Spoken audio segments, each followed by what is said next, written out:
बोलो जयकारा बोल मेरे श्री गुरु महाराज की जय। गुरुमुख प्रेमियों, आमतौर पर कोई व्यक्ति जब किसी से जो बात करता है तो वह उसमें अपने हित की रक्षा का भाव रखता है, अपने उद्देश्य की पूर्ति को ध्यान में रखता है, अपने प्रयोजन को सिद्ध कराना चाहता है। परंतु जब कोई गुरुमुख अपने सद्गुरु से कुछ विनती करता है तो उसमें वह अपने सद्गुरु से आत्मिक संबंध को ध्यान में रखता है। दूसरी ओर जब सद्गुरु कुछ फरमाते हैं या गुरुमुखों से बात करते हैं तो उनके हर शब्द में निस्वार्थ भाव से केवल गुरुमुखों का कल्याण समाया होता है। इसलिए वह बात अर्थात सद्गुरु के वे शब्द श्री वचन कहलाते हैं। इसके अतिरिक्त जब कभी गुरुमुखों को एकत्र करके सद्गुरु कोई उपदेश करते हैं तो ऐसे उपदेश श्री प्रवचन कहलाते हैं। सद्गुरु चाहे किसी से कुछ वचन फरमाएं या गुरुमुखों को एकत्र करके कुछ प्रवचन उपदेश करें, गुरुमुख जन उन श्री वचनों का भी और श्री प्रवचन उपदेशों का भी सम्मान करते हैं, उनकी संभाल करते हैं और उन्हें अपने अंतर में उतार कर उनके अनुसार अपना जीवन बनाते हैं, जिससे निश्चय ही उनका कल्याण होता है। कहने का भाव यह है कि भक्ति मार्ग में सफलता प्राप्ति का सभी के लिए बस यही एक मंत्र है कि सद्गुरु वचन की पालना की जाए। जैसे श्री गुरु महिमा में कथन किया है, सतगुरु वचन से उपजे ज्ञाना, बीसों विचवे हो कल्याणा। अर्थात सद्गुरु वचन की पालना करने से अंतर के सब भेद खुल जाते हैं और 100% यानी निश्चय ही गुरुमुख का कल्याण होता है। एक बार हमारे हृदय सम्राट परम वंदनीय प्रातः स्मरणीय श्री श्री 108 श्री परमहंस सद्गुरु देव दाता दयाल जी श्री पंचम पातशाही जी महाराज के पावन दर्शन के लिए 4 सज्जन श्री आनंदपुर धाम में आए। जब सबने माथा टेक लिया तो उनमें से एक सज्जन से श्री गुरु महाराज जी ने पूछा, क्या बात है, आप बहुत उदास दिखाई दे रहे हैं। उसी समय उन सज्जन की आंखों से आंसू बहने लगे। वे श्री चरणों में नतमस्तक हो गए और रुंधे कंठ से विनती की, आज तक मैंने केवल सुना था, लेकिन आज देख भी लिया कि आप दिलों की जानते हैं।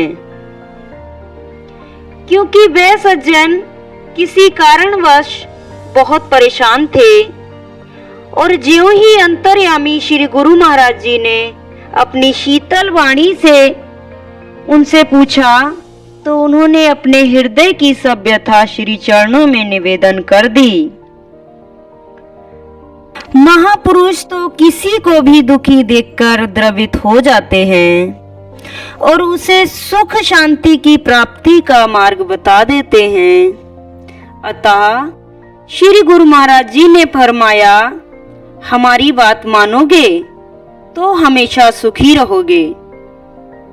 उन सज्जन पुरुष ने विनती की, मैं वचन देता हूँ कि आप मुझे जो आदेश करेंगे मैं उसे मानूंगा। श्री गुरु महाराज जी ने उन्हें नाम भक्ति का उपदेश दिया और अपना शुभ आशीर्वाद प्रदान किया। उन्होंने श्रद्धा पूर्वक श्री वचनों को शिरोधार्य किया और जब अगली बार श्री चरणों में उपस्थित हुए तो यह विनय की स्वामी जी, आपके आदेश की पालना करने से, आपके द्वारा दिए हुए पावन नाम का सुमिरन करने से मुझे आत्मिक शांति की प्राप्ति हो रही है। मैं आपका आभारी हूँ, सदा आभारी रहूंगा। इस प्रकार श्री गुरु महाराज जी का आभार व्यक्त करते हुए उन सज्जन पुरुष ने भविष्य में भी श्री वचनों की पालना करने का संकल्प लिया। उस समय तो उपरोक्त पावन वचन श्री गुरु महाराज जी ने उन सज्जन पुरुष के लिए उच्चारण किए, और यदि विचार किया जाए तो प्रत्येक गुरुमुख के लिए सफलता प्राप्ति का मंत्र भी यही है। जैसे श्री गुरु महिमा में वर्णन है, गुरु की आज्ञा माने जोई, ताको विघन न लागे कोई। अर्थात जो कोई भी सद्गुरु की आज्ञा को मानता है, उनके वचनों को अंतर में धारण करता है, उन पर आचरण करता है, उसे जीवन में किसी भी प्रकार की कोई रुकावट नहीं आती। इसीलिए विचारवान कहते हैं कि महापुरुषों के वचनों की पालना तो जड़ चेतन सभी करते हैं। इस संदर्भ में बहुत सुंदर एक दृष्टांत इस प्रकार है कि एक बार श्री आनंदपुर धाम के एक खेत में हमारे परम आराध्य देव, जगत वंदनीय, प्रातः स्मरणीय श्री श्री 108 श्री परमहंस अवतार जी, श्री तृतीय पातशाही जी महाराज ने कृपा फरमाई। उस खेत में सेवा करने वाले भगत जी ने खेत में उपजे हुए टमाटरों का एक टोकरा श्री चरण कमलों में भेंट किया। श्री गुरु महाराज जी ने फरमाया, इतने छोटे टमाटर? भगत जी ने विनती की, स्वामी जी, इस बार फसल अच्छी नहीं हुई। श्री गुरु महाराज जी ने फरमाया, खेत के किनारे खड़े होकर खेत और पौधों को हमारी आज्ञा सुनाओ कि अगली बार टमाटर बड़े बड़े होने चाहिए। भगत जी श्री चरणों में नतमस्तक हुए और खेत के किनारे पहुंचकर जोर जोर से कहने लगे, हे खेत और पौधों, श्री गुरु महाराज जी ने यह आज्ञा फरमाई है कि अगली बार टमाटर बड़े बड़े होने चाहिए। उसके बाद भगत जी स्वयं भी पहले से भी अधिक परिश्रम करके खेती करने लगे। समय आने पर मोटे मोटे टमाटर तैयार हुए। उन्हें टोकरे में भरकर भगत जी ने अपने सिर पर रखा और उसे भेंट करने के लिए श्री चरणों में पहुंचे। उस समय श्री गुरु महाराज जी के पावन चरण कमलों में कुछ गुरुमुख जन माथा टेक रहे थे। भगत जी ने जब मोटे मोटे टमाटरों से भरा हुआ टोकरा भेंट किया तो उनकी आंखों से अश्रुधारा निरंतर बह रही थी। उन्होंने श्री चरणों में माथा टेकते ही यह विनती की कि स्वामी जी, यह सब आपकी ही कृपा है।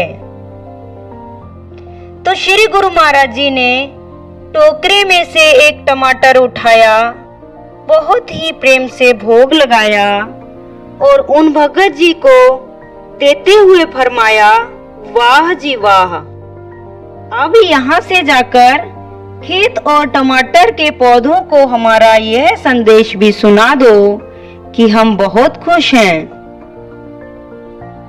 तत्पश्चात श्री गुरु महाराज जी ने उन भगत जी पर भी अपनी प्रसन्नता प्रकट की और अपना शुभ आशीर्वाद देकर उन्हें भक्ति के सच्चे धन से भरपूर कर दिया। भगत जी ने श्री चरण कमलों में प्रेम पूर्वक माथा टेका और खेत पर पहुंचकर श्री वचनों की पालना की। तात्पर्य यह है कि सद्गुरु वचन की पालना करने में ही सुख है, उन्नति है, कल्याण है। संत सहजोबाई जी का कथन है, गुरु बचन हृदय धरो ज्यों कृपण के दाम, भूमि गढ़े माथे चढ़े सहजो लिए तो राम। कि गुरुमुखों को सदगुरु वचन की संभाल इस तरह से करनी चाहिए जैसे कंजूस व्यक्ति अपने धन की संभाल करता है। यदि वह अपने धन को जमीन में कहीं दबाकर रखता है तो भी हर समय उसका पूरा ध्यान उसी में ही लगा रहता है, जबकि अपनी वृत्ति को उस धन में इस तरह लगाने से उसे कुछ प्राप्त तो नहीं होता, फिर भी एकाग्रता पूर्वक वह उसकी देखभाल तो करता ही रहता है। उसी तरह जब गुरुमुख जन एकाग्रता पूर्वक सद्गुरु वचन की पालना में संलग्न हो जाते हैं तो उन्हें परमात्म तत्व की प्राप्ति हो जाती है। अतः प्रत्येक गुरुमुख का कर्तव्य है कि महापुरुषों के पावन वचनों के अनुसार अपना जीवन बनाए, जिससे उनकी प्रसन्नता प्राप्त हो और लोक परलोक सार्थक हो जाए। बोलो जयकारा।